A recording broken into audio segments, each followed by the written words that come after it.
Welcome back to the garage again this week, you guys. I want to spend today talking about that one thing, the most important thing that can help you make any style of bow that you want to make. And guys, if you follow me at all, or if you know me well, you know I love making bows.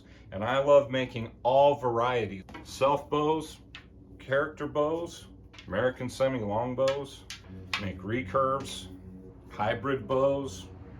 I even make fiberglass and been successful with that as well. All of these styles of bows I have talked about on my channel to some degree or another, but they all require one very important skill, and this is the most important skill that you can acquire as a bowyer, and that is your ability to master tapers. 2 weeks ago we did some talk about doing the fades on your bows and how the fade really runs independent of the tapering that occurs right outside of the grip. During that discussion, I was thinking to myself, that I'm spending a lot of time talking about tapers and how that is the net effect of the bend on your limbs, and decided that I'm going to spend some time today and we're going to discuss limb tapers and how they affect the tiller of your bow. I've got a group of bows set out here, some with very, what I would consider to be pretty parallel limbs, pretty parallel, and then very much tapered on their width, like these two. And this is a narrow bow, so it doesn't look as tapered, but you'll see that it graduates the entire length of the limb all the way down to the tip. So this is a pyramid styled limb design, as is this one for the most part. These approach something more of like an American semi-long bow type of design, with a very narrow limb. Now, it's important to understand that when we're talking about tapers on bow limbs, that your tiller and your tapers take place in 3 dimensions. Like, I think part of the problem with a new bowyer and the information that they're gathering is, hey, you just kind of put together a front view of your bow that looks cool to you, and then you taper the belly. Like, the only tapering that's ever occurring is in 2 dimensions. It's all on the belly.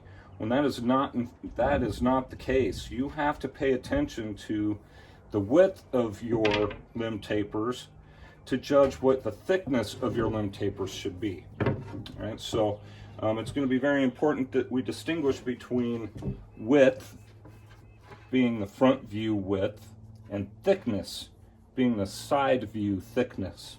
That is going to be the definition as we move forward through this explanation. I think these 2 bows represent the 2 ends of the spectrum with regard to thickness tapers.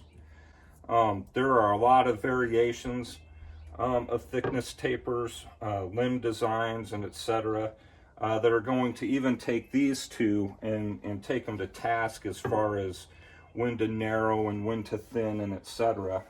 A great example of a bow design that really takes the tapering into very careful consideration would be like a Malegbit style bow, and we'll talk a little bit more about how that bow can actually be thinner and get thicker as it approaches the tip, because it's such a wide design and then narrows so abruptly. And that's really the point that I'm trying to get at here, is that your limb tips, your working limb, must always be tapering, always tapering. There are 2 directions, 3 dimensions under which that it can taper. It can taper on width, or it can taper on thickness. And that's really about it. Right? We either taper in this plane or we taper in this plane. And for as long as you are absent a taper in one plane, you have to have that taper in the corresponding plane. So for as long as these limbs run parallel, you've got to have taper in your thickness. Okay.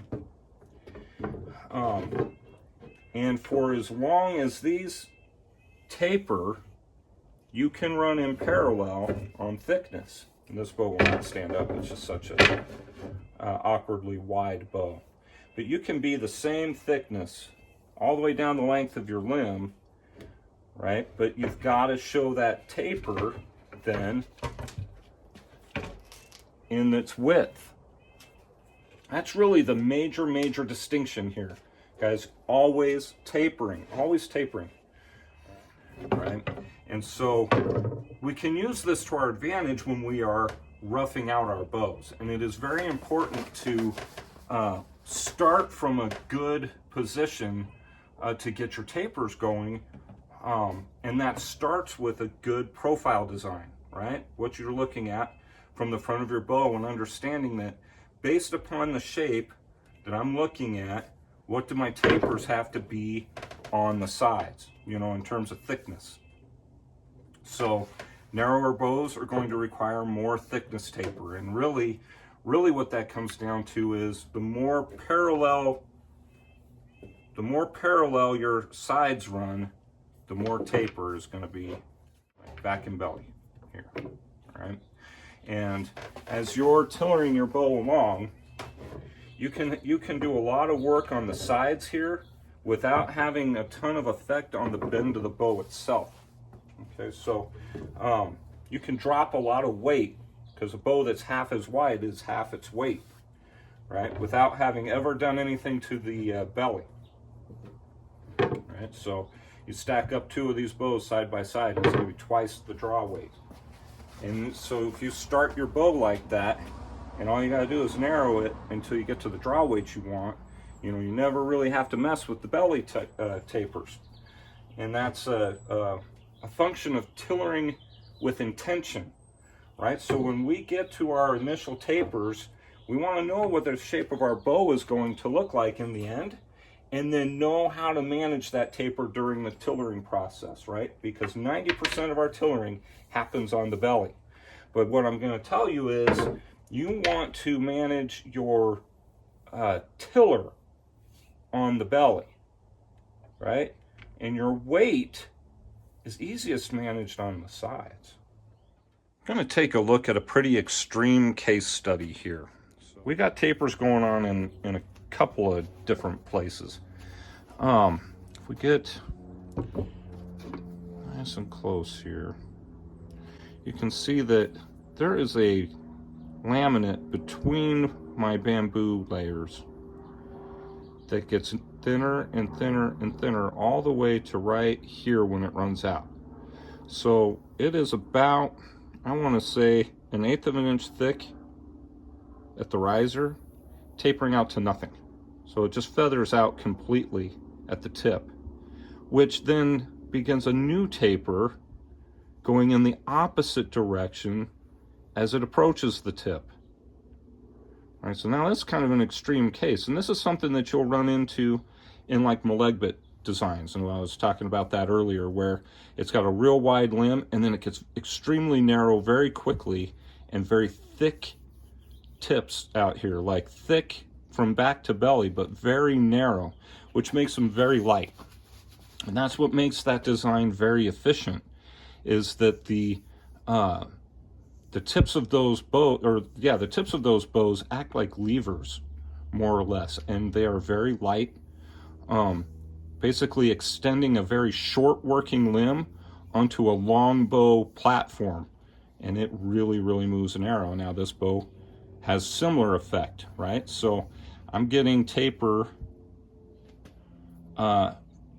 side, width taper down till I hit my tapers for my tips, and as my taper gets thicker on out to the tip, we run very narrow tips. And I could potentially narrow these out even more to reduce mass, right? But the point being is that basically between right here where this power lamb or the riser ends, it's not really a power lamb, where that ends, and this begins, this is your whole working limb right here. This bow works in a very short section of its limb. Let's see here. Yeah, like 13 inches. 13 inches of working limb on this bow. Now each limb works, of course, so there's 2 of them. But there's 26 inches total working limb, because this is not working. This is the lever at the end of that working limb. This is where your efficiency comes from. All right, so tapers can work in both directions. And we think a lot about tapers only occurring from fade to tip. Well, we can have a taper go into our tips to help stiffen that outer region. With every bow, right? The narrower your tips, the more efficient it is. That's just kind of a rule of thumb, regardless of design. But you do not want to lose the ability to narrow that tip by making it too thin from back to belly. And that's why we talk about leaving our tips just a little bit thicker, right? And a little bit wider, so that we can line up our string and make sure that we bisect that grip in the end. But ultimately, this is what you're trying to do, is really narrow down those tips and make them as light as possible. I can practically hear you asking, so Jody, what do I do to make sure that I get good tapers on my limbs? You know, how do I build in that insurance policy to make sure that no matter what I'm working with, I don't leave myself too narrow, and I don't leave myself too thin. I don't do crazy things like get a whip-ended tiller, or lose the stiffness of the tips, or hinge at my fades. You know, what do I do? How do I make sure? And guys, that's exactly like I described the maladies of most bows and beginning bowyers just now. The tips are a problem. The fades are a problem. And so understanding that that's the case, guys, build yourself a little bit of extra insurance in both places, okay? So we know that we gotta taper. We have to taper from our fade to our tip. Well, okay, don't taper too much, right? Give yourself just enough taper to know that you are thicker here, you're thinner, thinner, thinner, thinner, and thinner. Right? That is what's most important. It doesn't need to be a lot, just thinner. Thinner. If you're doing a basic design, and guys, if you're doing something extreme out here at your tips, say like a parallel limb and then very stiff tips like a Malegbit style bow, then you need to take that into consideration and leave your thickness very thick out here at the tips, and giving yourself a really good taper in through the working portions of the limb. And I guess the important thing to understand here, or delineate, is that it's tapers in the working portions of the limb, because working portions can be eliminated with extreme tapers. Okay, that Assyrian design is a great example of what I'm talking about. But what this does is it forces you to tiller your working limb. This is where you're tillering, just in your working limb. You can focus on the bend of your working limb. You're not going to hinge outside your fade, and your tips are not going to end up all whip-ended before you're able to narrow them down and get everything lined up on your bow. So a little extra width, little thickness, lots of thickness, width. Give yourself all this space, because you can tiller in 3 dimensions. Guys, we can make it narrower. We can manage our weight by making it narrower. You don't have to remove bulk amounts of wood off the belly, although that is one way to go. And then concentrate on the belly when it comes time to getting good tiller, right? This is where you tiller on this surface. This is where you lose weight on the sides, okay? So, that is the secret, you guys. You gotta master 3-dimensional tapering. 3 dimensions. All right? You get that incorporated into your bow building, and you get yourself just at the starting line with proper tapers, I promise you tillering is not going to be that much brain damage to accomplish. Right? You've got to get into that ballpark before you can hit the home run. And you do not want to be aiming for the fences right out of the gate. That is like the #1 biggest mistake you can make. Give yourself plenty of room to work. All right? So guys, tell you what, thank you for joining me this week. The conversation a couple weeks ago about fades really gives way to the conversation about tapers, right? Taper is where the bend occurs. And that is what you got to pay the most attention to. All right? So, guys, good luck with your builds moving forward. Thank you for joining me this week. We'll get a new bow build going next week. I've got some plans going on. We're going to try something very different, very new. It's going to be an interesting build. So hang in there, guys. Next week we get started on a new one.